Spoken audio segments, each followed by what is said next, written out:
Hurry up, 5 minutes. 5 minutos. Esta noche es muy caliente. Hey, download your TikTok app today so you can have Chinese spyware in your house for free. You go down! Give me money! Fucking future! We're talking about a fat ass and everything, yeah. I said loud ass. It's like I took a poop and it was one of those painful ones that brings a tear to your eye.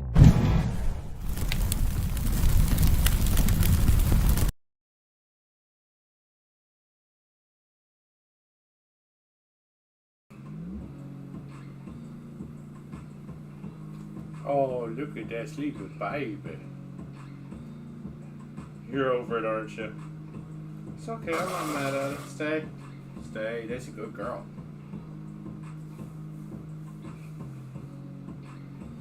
God, are we not done with this damn book yet?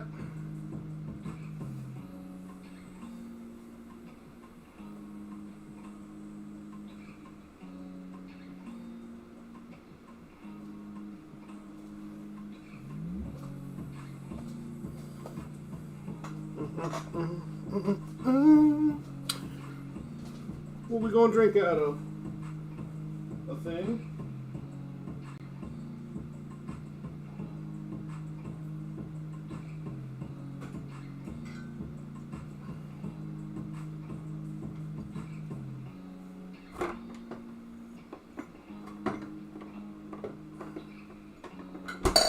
Good evening, ladies and germs. Germs. Shut up, stupid. You're stupid. Guess we're all stupid in our own special way. Ooh! I don't forget about my Tony Chocolate. We're gonna drink out of Tony. I don't even know where his damn lid is.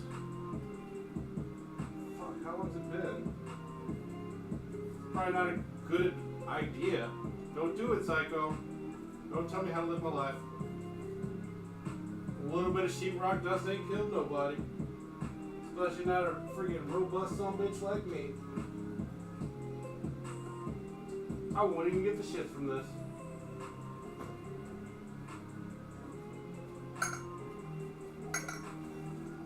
Not even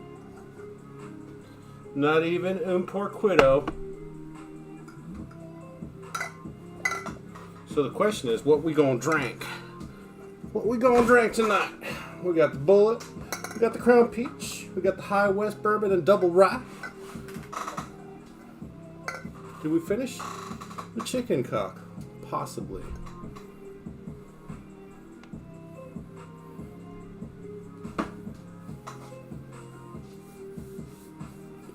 Penises? Hey, when the hell did Deadpool get back there? Yeah, we don't question this shit. Shit just happens. Unfortunately, I cannot find a non-DMCA rock channel, because apparently if you do rock and roll, you always do copyright. Ooh, treachery. Waffles. Check 1, 2. Waffles. Okay, that was my sound check right there. We good, because you know, expecting my viewers to help me out with QC, or even say hi's, it's a big ask, and I don't want to put you guys out. You know,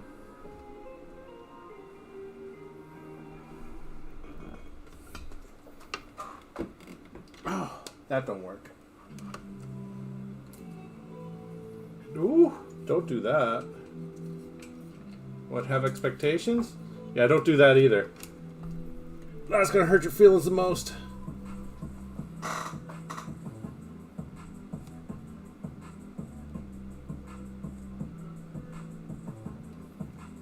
Dude, I look like such a dude, bro. I apologize. I am totally not a dude, bro. Don't be mad at me, guys. I'm not cosplaying as anything. Just... You know what? That double rye was quite tasty. But the Bullet's right here to the left of me, so we're just gonna do Bullet. You guys okay with that?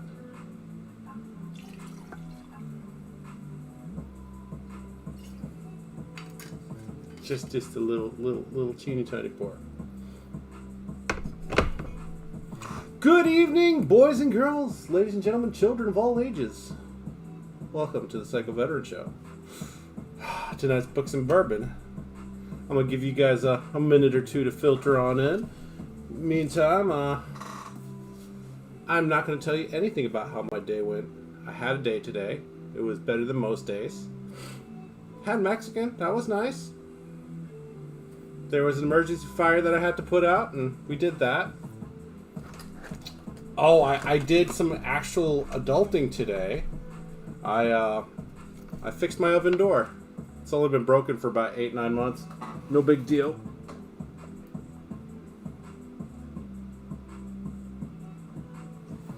Look at that face. That's one adorable little face right there. And I feel blessed and fortunate to be able to be, even if it's just temporary, care provider for this wonderful critter right here. Wonderful critter. Unlike the terrible critters, because there are terrible critters out there. This is not one of them. But in the meantime, cheers. Kampai. Gambe, whichever. I guess it's a regional thing, I don't know.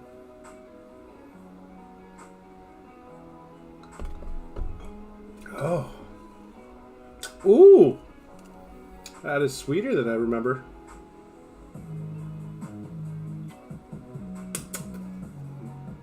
Oh man, are you guys not loving this Tony Chopper mug that I got? Tony Chopper! That's the determined look. It's something. So anyways, doing the thing. I guess since nobody's tuning in or saying hi, it's time for me to... You know what? I don't feel like spamming my friends anymore. Either they want to support me or they don't. Everybody's busy. Everybody's got their own thing.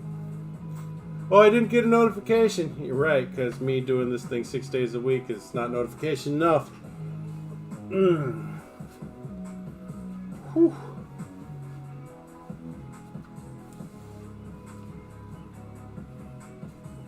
Yes? Yes? No? Maybe so? I don't know.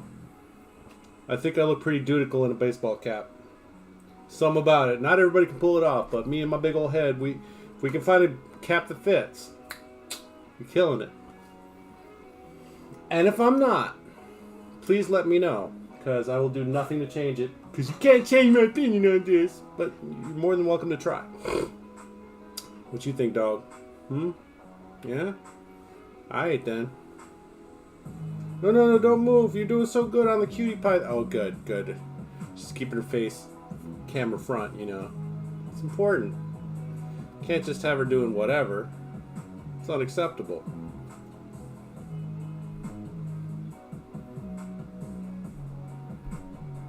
Oh, it's 10 o'clock. My baby sister's definitely already sleeping.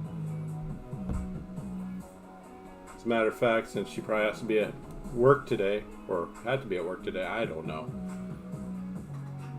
What do I know? I know quite a few things. I know how to make convincing looking kanji. It may not be right or spell what the Google said did spell, but I think I did alright. For a guy who don't read or write that language. We can fake the funk. Fake the funk, baby! Now this has been sitting in front of a box fan for, well, since, how long has it been? A couple days? Yep. Still nowhere even close to dry. You see that little white stuff on the corner? Yeah, this paint's still tacky as hell. But I figured I'd share the touched up plaque / scroll. This thing is... My idea for how I'm going to make it has changed a bit. Instead of putting the pictures of Luffy and the rest of the Straw Hat crew, I'm going to line the inner edges with LEDs and a diffuser and put plexi over it so it looks super cool and shiny. And I'm going to redo the kanji on the plexi itself. So we're going to have raised up plexi with the kanji still on it, but not so much the backdrop design. And you guys are like, what? And I'm like, I guess nobody's tuning into my stream anymore. I don't know. This might be the shortest stream yet. Give it a little bit. Gotta get at least 2 or 3 people. I'm not going to be reading my damn self. It's okay. It's okay. It's all on your fucking head, Psycho. It's fine.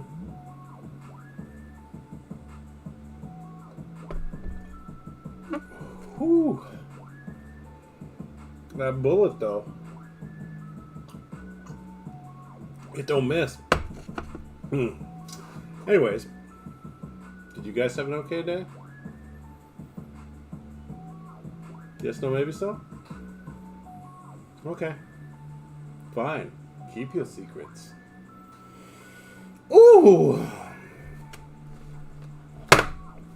Hey, look, we got a book. We're so close to the end, guys. You guys ever gonna tune back in, or are we just done supporting me? Let me know. I mean, I wish you guys would use your words like adults instead of just let me fucking twist in the wind over here. It's like, we're too busy with life to fuck with you, you dumb shit. Okay, cool. I'm glad we had this talk. Ain't that right, Rox? Rox knows. What you know, Roxy? Oh, I forgot it was Tuesday. Is it? I mean, maybe it's just... Maybe today isn't Tuesday. What day is today? I don't even fucking know. Roxy, what day is it?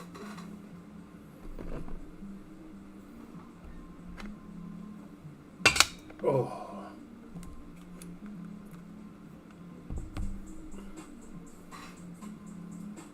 Anyways, I guess we'll just start with nobody here, and when I think it's time for a fucking break, if there's nobody here still, then we'll just end it. Fair? Fair. Alright. Yeah, I gotta listen to this fucking well, I mean, I don't have to have anything playing in the background, but, you know, just, it's nice to have something playing, even if it's just rap beats or trap beats playing in the background. It's lo-fi or whatever the hell they want to call it. Whew. Where were we?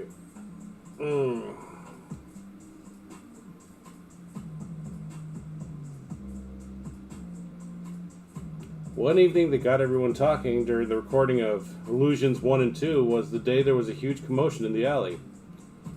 It turned out that the cops found a dismembered arm and a head in the dumpster behind the studio. All I know is that we didn't do it, but Izzy turned the event into a lyric on Double Talking Jive, and I got to do a great Spanish flamenco thing on that track, which was a gas to do.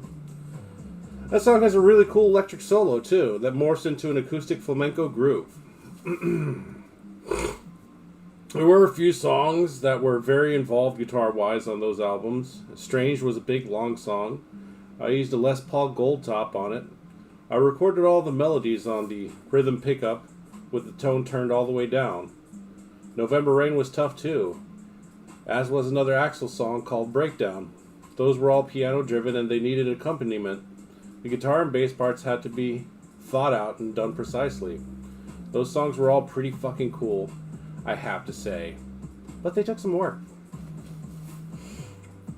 November Rain was recorded in one day, and we put in long hours ahead of time to get all of the arrangements just right. The funniest thing is that the guitar solo that ended up on the record is the exact same one that I played the first time I heard the song years before. There's a consistent theme throughout Guns N' Roses. Pretty much every solo on the record is the exact same one I played the first time I ran through it.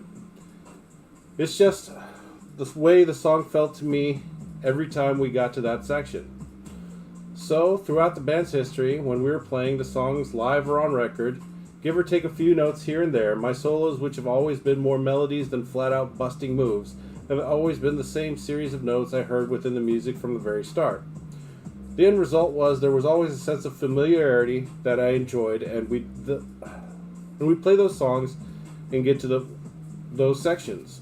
Anyway, Breakdown was very complicated as far as getting all of the drum and guitar parts just right, back at A&M, as well as the intricate piano changes. It's a complex song, and as much as it sounds like we partied our way through recording, we were very focused when it came to work.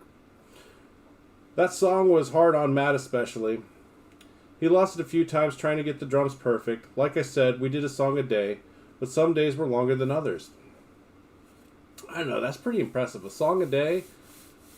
For anybody who's ever done any recording in a studio, to get a legit, clean, pressing ready, studio quality song recorded in one day, just one song is... That's rough, one day. And of course, you know, unlike us broke people, these guys had the money for all the studio time they needed, but still, penis. We had intricate songs, we had complex songs, and I think only bands like Metallica were doing anything similar to what we were doing. They seriously focused on meter changes and all that on the Black Album, and I don't know what their process was, but we would get our framework together and then just jam on it. If we made a mistake or did a real train wreck section, we'd go back and do it again. And usually we'd pull it together really quickly. Everyone in the band had a short attention span at that point, and no one wanted to work too long on one thing. We spent a few days on the arrangements, but when it came down to recording, we'd do one run through and then the red light was on. It was a given that there would be some guitar overdubs and some vocals done later. But when it came to the basic guitar, bass, and drum tracks, all of those live takes had to be keepers. No one wanted to embarrass himself by causing us to do it over, and while the other guys in the band waited for you to get it right, that's what happens when you have good musicians, good chemistry, just the right people in a good fucking band. Guns took over the record plant. It was definitely indulgent, but we had a lot of work to do, and we had a really, really good time being Guns N' Roses again. I did guitars in one studio, and Axl more or less made the other studio into an apartment because he decided he'd get more work done if he lived there. He moved his exercise equipment in, as well as a bed and couches. It became a glorified lounge, and he and his entourage might be comfortable. We definitely had a lot of traffic coming through the record plant in those days. In my opinion, none of that was conducive to getting our work done any quicker. All the same, while recording the Illusions album, we had a very bohemian 1960s kind of scene going on around the studio. The combination of our friends, musicians and otherwise, plus all the other people we knew, made for a very cool backdrop. Any given night, I might be laying down guitars in one studio, while Axl was doing vocals in the other, while a cast of interesting characters hung around participating in one way or another. Shannon Hoon from Blind Melon came by often because he was an old friend of Axl's from Indiana. He sang backup on Don't Cry, which made that song all the more soulful. The biggest change in the band, aside from Matt replacing Steven, was the overwhelming presence of keyboards and synthesizers. Axl had introduced a screaming synth line in Paradise City back in the Appetite days. That was the start of it, I suppose, and I was opposed to that too. As I mentioned on the Illusion albums, Axl was insistent on a major piano and synth presence. After we'd done the basic tracks, after I'd done my guitar parts, once it was time for Axl to do his vocals, he spent a lot of time adding synthesizer parts. He was like a kid in a candy store with all these banks of keyboards he'd installed in the studio. He'd sit there for hours to get the right sound for one section of a song, and remember, this guy was not strung out, he was not wasted, although he was stoned on pot a lot, which probably made him obsessed over that stuff even more. Axl was that into the grandiose production thing, which was not so good on the one hand, but all things considered, on the flip side, he had so much integrity about it that he'd spend however long it took to ensure that the sonic drama was perfect. What he ended up with at the end of the day was fucking brilliant. I don't know if it represented Guns in my head, but it sounded amazing regardless. When we did Live and Let Die, it was all synths. Those horns are not horns. What Axl did there was really complex. He spent hours dialing all of that shit in, getting the nuances just right, and I have to give him that. He did the same for November Rain, with all of those fucking string arrangements. They were all synth. I've heard songs with real strings that sound less authentic. The only time that we brought in outside musicians on those two records were the gospel singers on Knockin' on Heaven's Door and the harmonica on Bad Obsession. The only other effect that wasn't synthesized was the defibrillator at the very beginning of coma. Yeah, that was real. What? That shit was real? Mind blown. I don't know about you guys, but...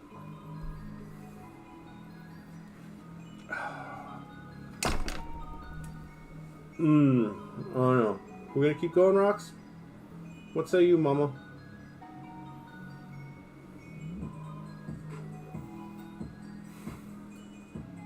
Don't let it get to you, psycho. It's only been 5 years of your life totally fucking wasted. 5 years of your life working full time for fucking $200 a year? Absolutely fucking worth it. I mean, right now it breaks down to, what, 6 days a week? That's 4, so that's 24 days times 12. What's that? Still less than 50 cents a stream. I don't know. Big old bug of dicks. Worth it. Worth it. Because you're worth it. I mean, if you were here. But since you're not here, well...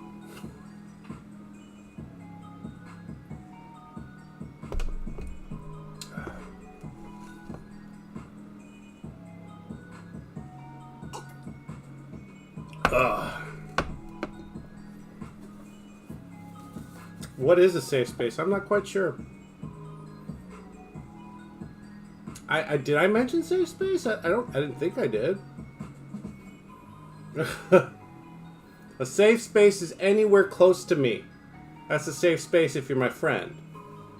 But if you intend to do harm to me or my friends, I mean, I don't believe there should be a thing such as a safe space except for being locked behind like 12 inches of Lexan in a climate-controlled environment, but who can afford 12 inches of Lexan to surround themselves with?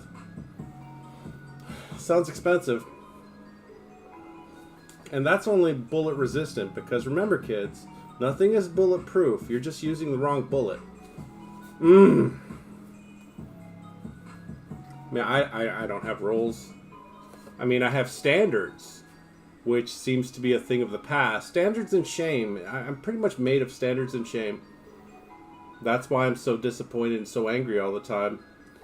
It's just that, you know, you can only face so much disappointment in your life, and, well, when you face it all the time and nobody listens and they get hurt or whatever because they didn't listen to you, it's just like, how do you respond to that? You know, like, you can't do neener, I told you so, even though you want to. Well, that's cool. You can be angry and it's okay. It's I don't know. It was unguided, impotent rage, but at this point, it's just disappointment being vocalized. That's what it is, and people may construe it as anger, but I don't know. Sometimes you got to get mad because, you know, legally you're not allowed to just randomly punch and break shit unless it's your own shit, and then you got to replace it. And who wants to do that? The last time I got really mad, and I lightly tossed my controller and I broke a $1,000 fucking TV. And then I flipped my little table and I broke a $700 tablet and a $20 birthday present coffee mug. And coffee mug was the saddest part. I mean, sure, $1,000 TV, whatever, but... Oh, yeah, so, I mean, as each consecutive thing broke, I just got madder and fucking madder. I mean, I tossed the controller like this. I didn't baseball pitch it or nothing. I just lightly tossed the controller and it hit the bottom of my TV about 8 feet away, right? And I just saw the plaid friggin' digital broken screen, and I was like, fuck! And I flipped the table in front of me. A little coffee table, it wasn't like a big oak desk or anything. And it sent my little tablet flying, and it sent my coffee cup flying. Both broke. And as I walked towards the TV to finish the job, you know, I may have punched it 3 to 6 times. I don't remember exactly. And as I was walking by, my stupid chair was in the way, so I fucking flipped that shit too. And then I just shut off the stream. But yeah, this was during a stream. And for that smarmy ass motherfucker that says it's just a fucking game, you're lucky, because I would have treated you worse than the TV. Oh my god, especially at that fucking moment. Oh, whew, that was almost blackout rage. That was bad. That was bad. Because there was a light hiccup in the connection and or somebody cheating, it caused an earthquake of shit to go wrong on my screen all at once, which caused me to lose the Lord knows how many match in a row. And I lightly tossed my controller, which broke my TV, which just... I'm not proud of it. I'm definitely too old to be fucking flipping out like that. But yeah. Yeah. Oh, this is why we can't have nice things, because, I mean, generally speaking, my rage is mostly contained in loud, swear-laden rants. What game? Actually, no. It is a Nintendo game, though. To be fair, no, it was Tetris 99, which is a broken piece of trash. Now, for the people that have recently got into the competitive Tetris scene and they play that game, they don't think there's anything wrong with it, but it's probably one of the more broken, popular Tetris games that are still being played right now.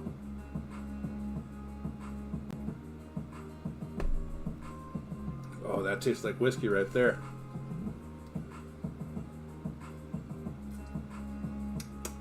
Oh. No, not Mario Tennis Aces. What demon game is this? It's just, I don't know, I've got...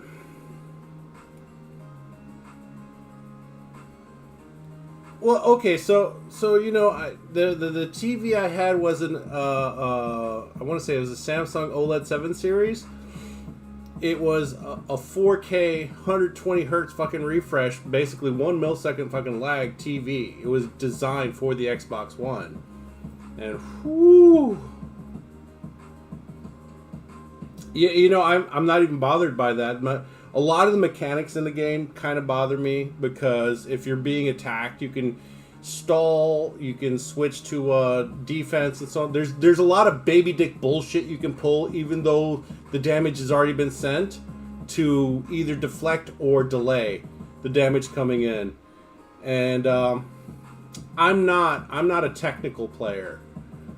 I am a speed player, and this game punishes people who just focus on speed, combo, clear, versus, oh, well, let me do this Wigglypuff fucking bullshit move, and this baby dick spin, and block all of this 500 lines coming my way, because I know the mechanics of the game. Fuck you, that's some baby dick bullshit. But that's besides the point. Because of lag and bullshit, well, it's not, I mean, I don't just play fast, I mean, but when I do an 8 to 12 fucking move combo with T-spins and Tetrises and triples in there, I don't care what kind of spinning you're gonna fucking do, it should pretty much bomb whoever the hell gets it. You shouldn't be able to delay that, offset it, or fucking block it unless you do an equal or larger combo. Ugh. It's kind of like in anime where you see like this big dude fucking throwing a punch at this little old master, and the little old master just does a little and it blocks the entire punch, like all momentum redirected.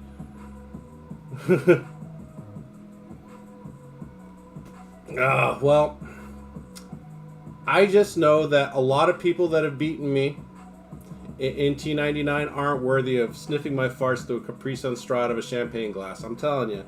But they know the strat, or they got lucky. A lot of people, you know, I feel like they just hide in the shadows of others to absorb the damage that I send out. Like, it was cool in Tetris Splash on the 360. Yeah, T99 is not Tetris. It's a version of Tetris, but it's a totally different version. I know. But, you know, it's just...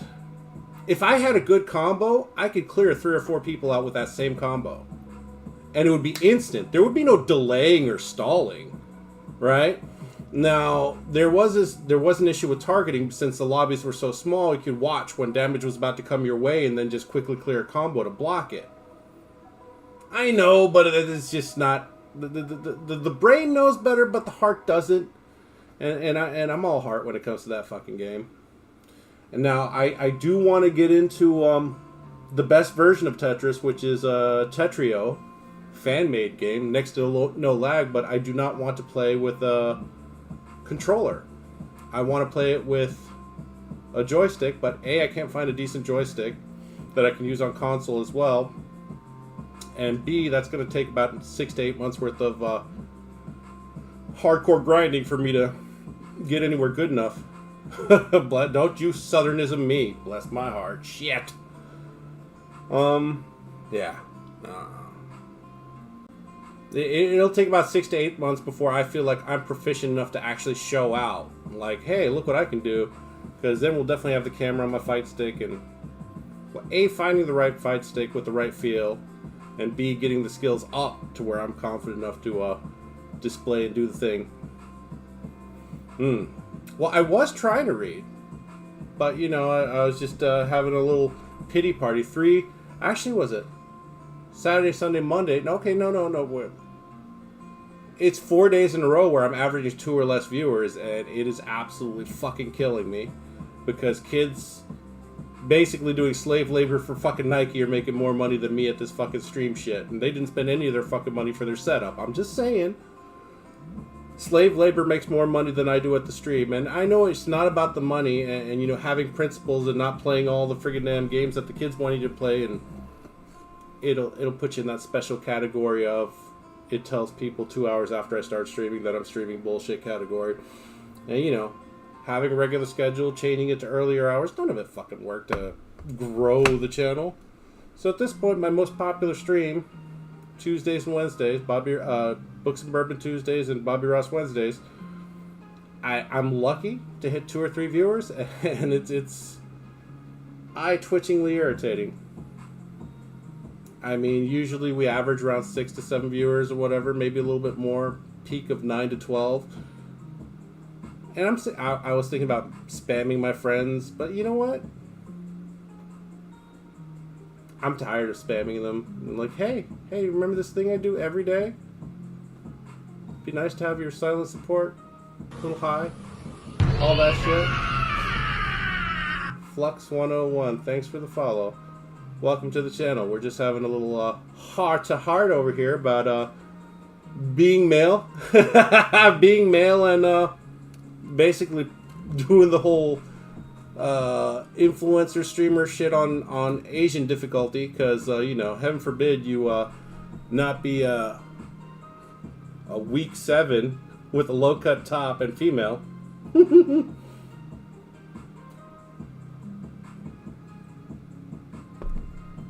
Appreciate the follow. Cheers. Now I know this is usually Books and Bourbon, but tonight we're having some Bullet Rye. Delicious stuff. Hardly ever misses the mark.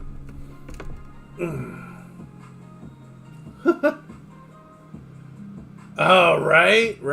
It's just like, I could watch like some of the top players play, like Dr. Mario, for example. I am terrible at that game.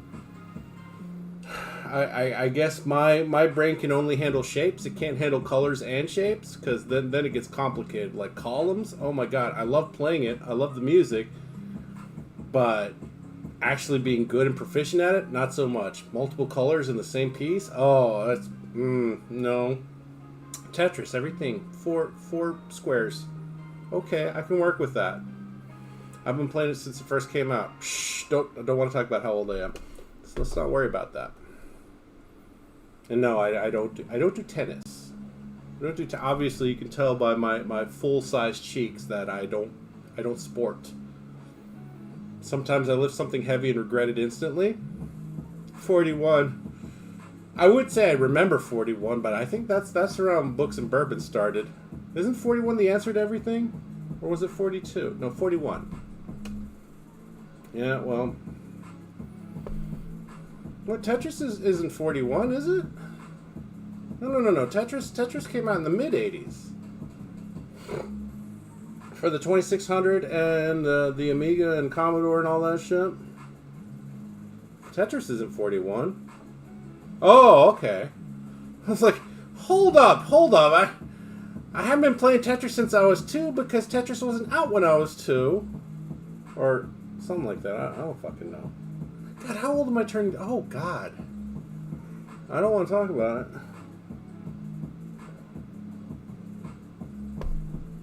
I'm just sitting here drinking whiskey, not reading my book. Should be reading my book, but I'm. You know what? This is what I want. I want people to chat and interact. I want a daggum community. I don't care about playing video games or doing the things and like this thing. Does anybody know how to make oil paint dry faster other than sticking it in an oven? And don't suggest a fan either, because that doesn't work.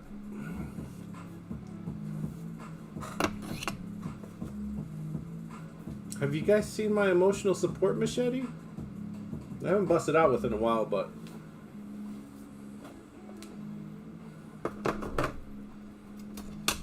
Yeah, I was told by a very near and dear personal friend that, you know, who wants to watch somebody playing video games? I'm like, I know exactly, but it's not about the game I'm playing. It's about the conversation.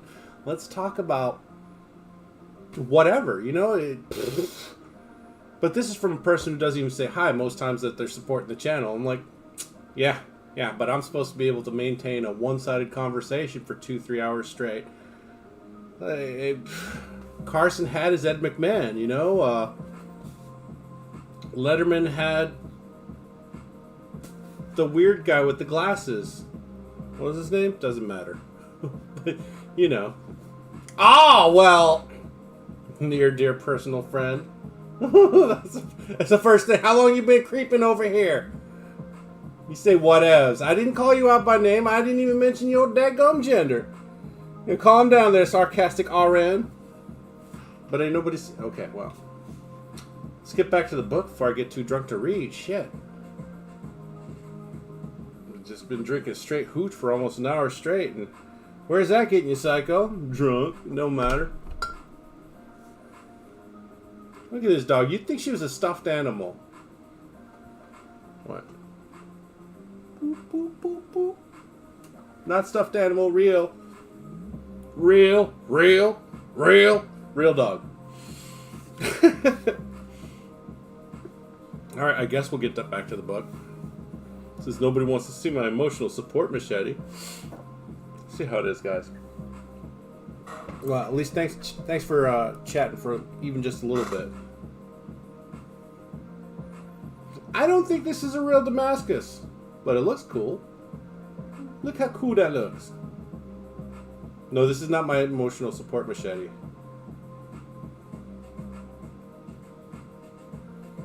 Although, for what I paid for this thing, you know, I still wouldn't subject it to the torture tests of Forged in Fire, because they beat the shit out of some knives on that show. And I understand it's for, you know, entertainment purposes, but god damn, they've destroyed some really gorgeous blades in that show. Oh well. Just like me, it doesn't matter if it's pretty, if it breaks real easy. I break real easy, I'm fragile. Fragile. I'm an Italian prize. Where were we? Oh, more soulful, right? The biggest change in the band, aside from Matt replacing Steven, was the overwhelming presence of keyboards and synthesizers. What? Okay, no, we already read that part. Oh, yeah, that was real. That was the last line we read. Okay. I just want to let you guys know, his brain may be littered with heroin and cocaine and all the Jack Daniels you could ever imagine one person consuming, but Slash is not a fan of commas. So sometimes I stumble over stuff trying to read ahead because, heaven forbid, he take a break in his paragraph-long sentence. I mean, he doesn't Shatner it up, that's for sure. I mean, the fact that he's still alive is amazing, so we should just respect the fact that Mr. Saul, forget your last name, can write a book. I mean, with the help of Anthony Baza. After I was done doing my guitar tracks, I vacated Studio B and Axel took it over and turned the entire record plant into a complex where his friends could hang out while he spent a few weeks finishing his vocals and adding the aforementioned synths. The rest of us weren't too happy about that because every day that setup cost us a lot of money. It would have been fine if there was activity all day long, but none of us saw anything getting done on a consistent basis. In the end, Axel finished his work, but fuck, those 2 records cost a fortune to make, and I'm talking about studio time alone. This was when Axel started getting obsessive about the details of everything to do with Guns N' Roses, starting with publishing splits of the songs Illusion 1 and 2.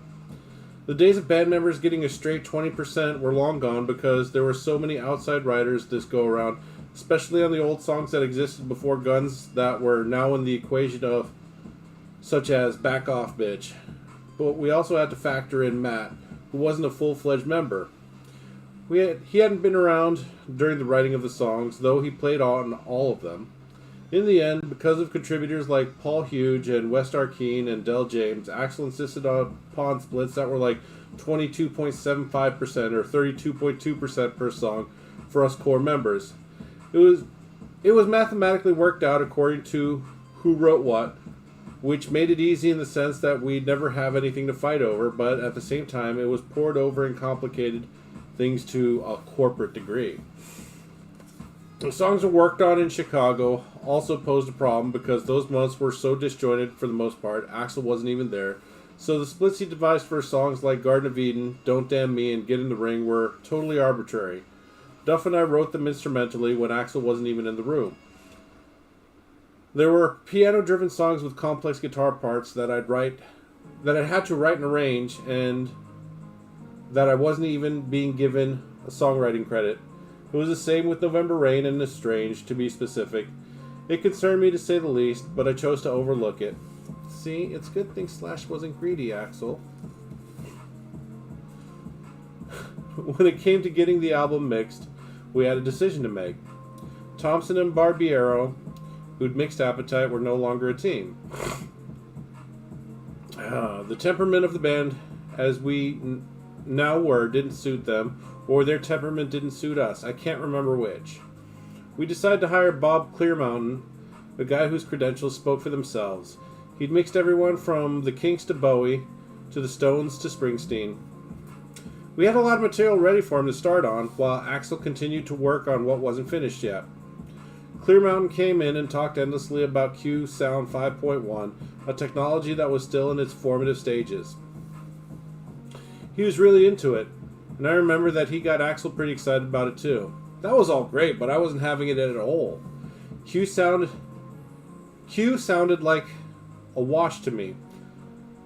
I didn't care that Bob insisted that it was the future. To hear it properly required 5 speakers, and especially back then in the early 1990s, most people had only 2. If you listen to something mixed in Q sound through 2 speakers, it sounded like an indistinct mess. It was one of those much-hyped things that time proves to be nothing but a short-term bridge technology, much like the mini-disc. The Laserdisc Q sound was a weak, impermanent version of what was to come. Dude, I wish mini-disc would have taken off. Like, they still have some places in Japan that do mini-disc, but the fact that it was like a small floppy disk that was inside a hard protective case, because CDs got scratched up so fucking easy. And it would hold about the equivalent of a full record. I think some of the bigger ones were 75 to 120 minutes. But that's more than enough for a single album. And I just like the fact that, you could just throw it in your pocket. You didn't have to worry about the material getting corrupted. And it was sturdier than cassette tape because, it didn't have the exposed material, unlike cassette tape with the magnetic strip and so on and so forth. Whatever. It was one of those technologies that so much came out within a short period of time. The 90s was insane.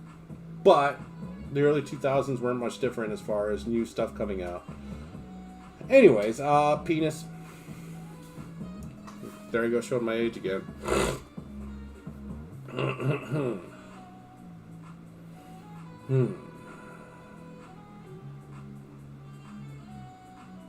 Oh.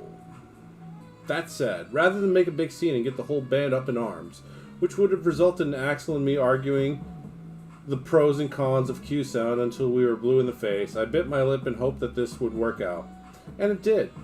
Clearmountain shot himself in the foot almost immediately. One afternoon we discovered a notepad of his where he notated all the drum samples he planned to mix in over Matt's drum tracks.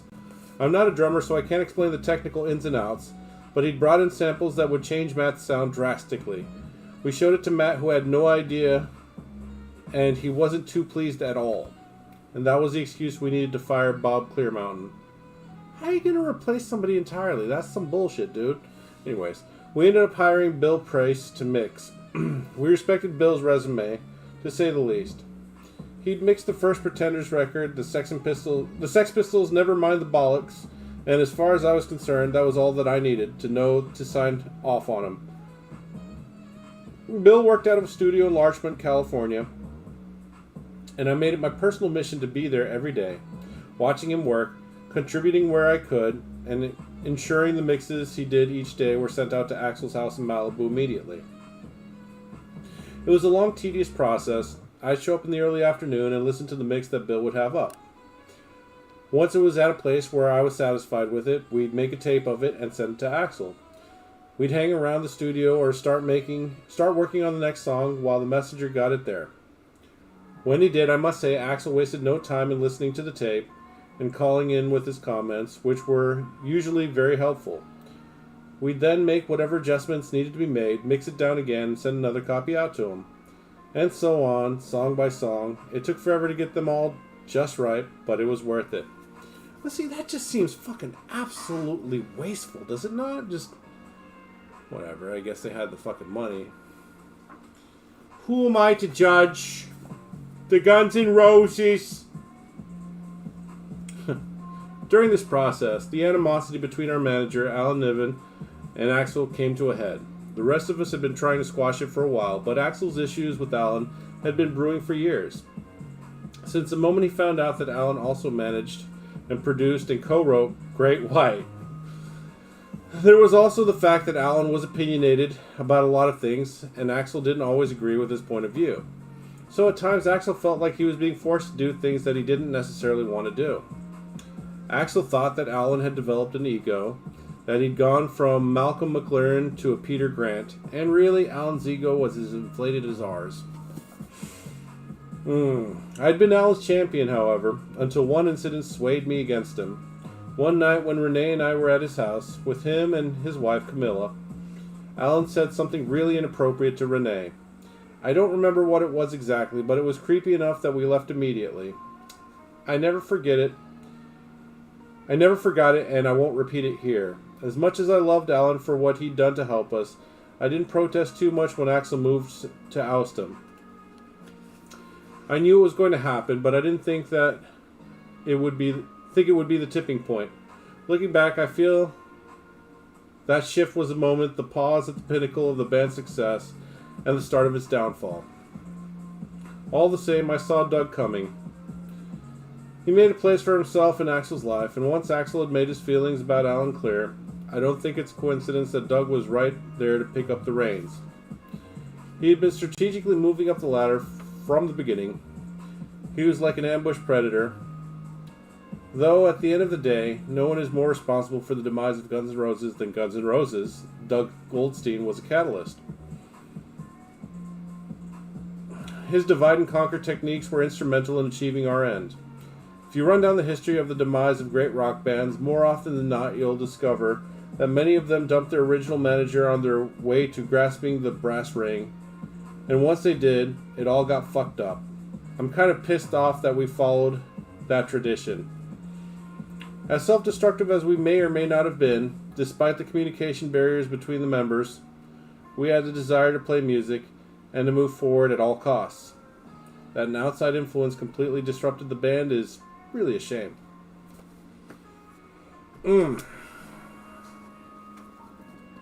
So what do we do at this point? Do I continue to an audience of 1, 2?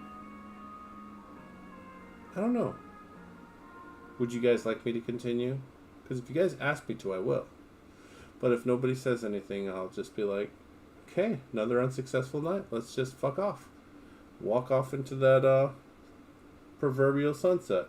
What you think, Roxy? She don't think shit. Hey, what do you think? Hey, dope. Hey, dope. Hey. Hey! Well, I asked the dog. Feel like I'm getting a similar response from you guys.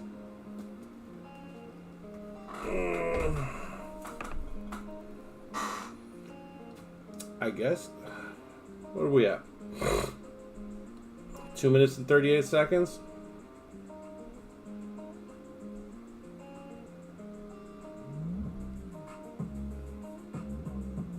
Oh my god, we haven't even made an hour yet. How we don't... You know what? I'm on this trend of streaming less and less, so you know what? Let's keep the streak going. Nobody wants to talk, nobody wants to watch, that's fine. We don't have to do this. I don't have to torture myself, and you guys can't be bothered to be here. It's fine. Oh, well, I just, you know, but you didn't ask me to keep going, so I will not keep you from the keeping on that I kept you from earlier. And, sure, the dog needs a walk. I would go over to the neighbors, but they're clearly napping or doing whatever they're doing. Don't want to interrupt that, even though I want to pet a puppy, but it doesn't matter. None of it matters. Nothing matters. I will talk at you guys later. Didn't even finish my whiskey. I mean, I could just drink whiskey and just look at the camera and...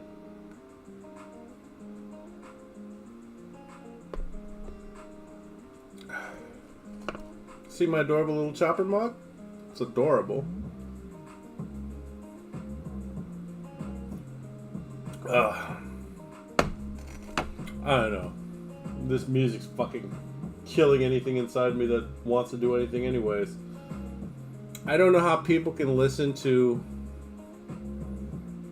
this all the time. Good God. Look, I'm not trying to be a musical gatekeeper, but goddamn. Ugh. It's just musically, to me, if you ask me, it's uninspired. Not trying to be a gatekeeper.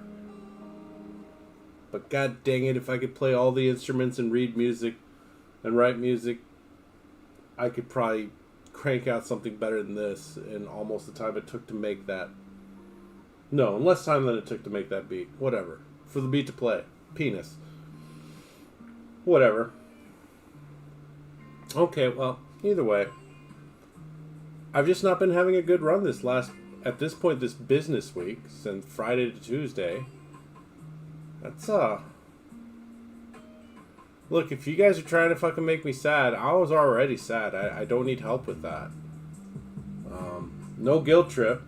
But, you know, at least say that you were busy. Shit. It's okay. It's okay. It's okay. It's fine. Ain't that right, Rox? Hey, ain't that right? Oh, we got you to move that time, didn't we? She loves it when you mess with her ears. Anyways. I guess it was fun. But I'm going to quit, because I'm a quitter. Don't worry, I wasn't going to win, so it's okay for me to quit. We're not going to see it through. I do not want to see this hour done. 50 minutes, 27 seconds.